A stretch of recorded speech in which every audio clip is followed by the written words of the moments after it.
Hello students, today we will discuss perioperative arrhythmia, that is sinus tachycardia. In sinus tachycardia, the pacemaker site of sinus tachycardia is in sinus node.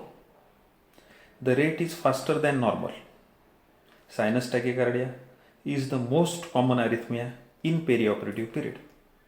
The common cause or common causes will include pain, inadequate anesthesia, hypovolemia, fever, hypoxia, hypercarbia, heart failure, and drug effects.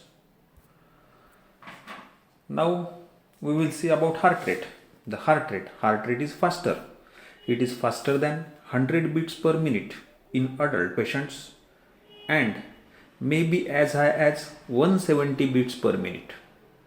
Patients with significant coronary artery disease may not tolerate heart rate even as low as 70 to 80 beats per minute, and subendocardial ischemia can develop. Similarly, patients with severe mitral and or aortic stenosis may be sensitive to even moderate increase in heart rate. This is about heart rate. Then rhythm. Rhythm is regular during sinus tachycardia. Then third, P is to QRS ratio. P is to QRS ratio of 1:1. That means every QRS complex is preceded by P wave. There is always P wave is present. It is followed by QRS complex. Then we will see the QRS complex. QRS complex normal, but there may be associated ST segment depression with severe increase in heart rate and resulting in myocardial ischemia. Now we will see the significance of sinus tachycardia. The prolonged tachycardia in patients with underlying heart disease can precipitate myocardial infarction and congestive heart failure.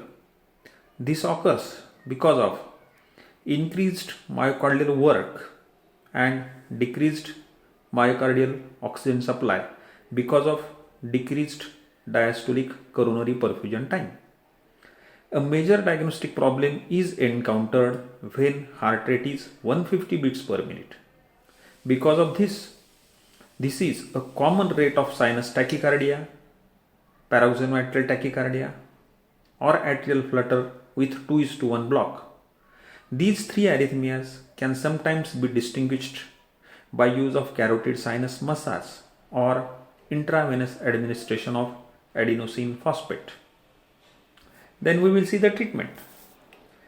The treatment of sinus tachycardia is the underlying disorder should be treated. If there is hypovolemia, it should be corrected.